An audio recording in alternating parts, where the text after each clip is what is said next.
kisah. Di sebuah kerajaan yang sangat kaya, raja dan ratu sedang menantikan kelahiran anak pertama mereka. Tidak lama, penantian mereka membuahkan hasil. Ratu mengandung anak pertamanya. Namun, kebahagiaan itu terancam ketika sang ratu jatuh sakit. Tabib istana menyarankan kepada raja untuk mencari bunga ramplon. Bunga itu merupakan satu-satunya obat yang bisa menyembuhkan ratu. Karena sangat mencintai istrinya, raja pun berkelana mencari bunga rampion. Usahanya membuahkan hasil ketika raja bersama beberapa prajurit menemukan bunga rampion di dalam hutan seberang istana. Saat raja memetik bunga itu, seorang penyihir menahan amarahnya. Ternyata bunga itu adalah bunga yang membuatnya bisa awet muda. 2 bulan setelahnya, karena disembuhkan oleh bunga rampion, ratu melahirkan putri yang sangat cantik dengan rambut berwarna emas. Rambut itu mengandung khasiat berupa bunga rampion. Sebagai wujud syukur dan rasa sayangnya kepada sang putri, setiap hari kelahiran putri yang bernama Rapunzel itu, raja dan ratu akan menerbangkan lampion pemenuhi kerajaan. Penyihir jahat yang semakin tampak tua tidak bisa menunggu lebih lama. Tepat saat dini hari, penyihir menerobos masuk ke dalam istana dan menculik Rapunzel. Dia membawa putri cantik itu masuk ke dalam hutan.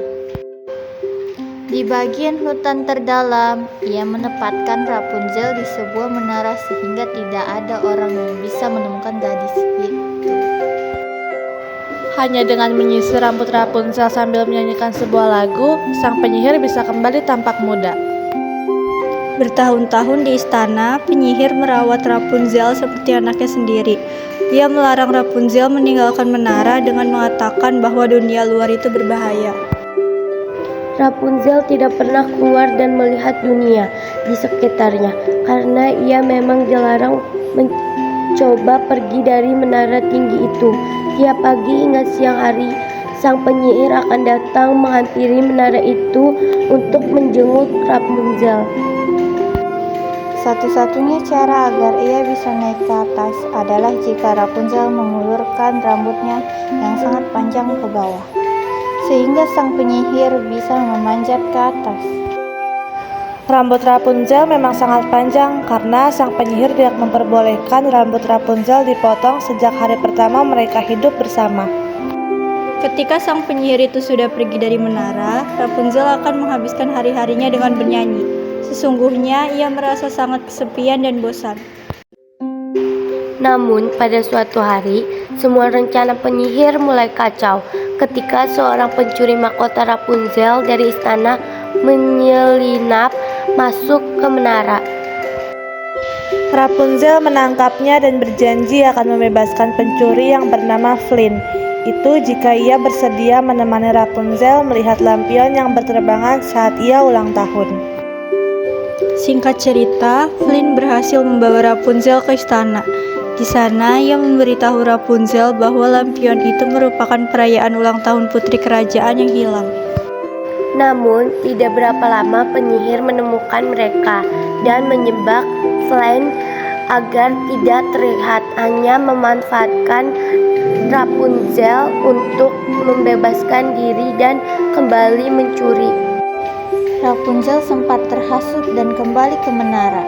Namun tidak berapa lama, ia menyadari bahwa ibunya adalah penyihir yang berbohong dan dirinya sendiri adalah putri yang hilang.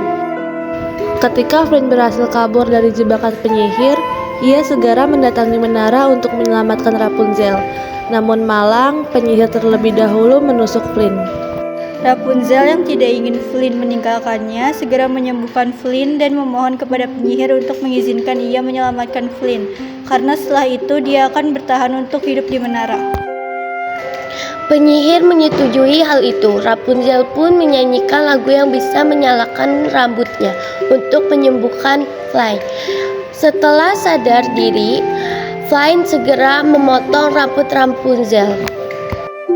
Rambut keemasan itu pun kehilangan keajaibannya, sehingga berubah menjadi warna coklat. Penyihir yang marah segera kembali menyerang Flynn. Namun pada akhirnya ia terpeleset dan terjatuh dari menara. Pada akhirnya Rapunzel kembali ke istana bertemu kedua orang tuanya dan akhirnya ia menikah dengan Flynn.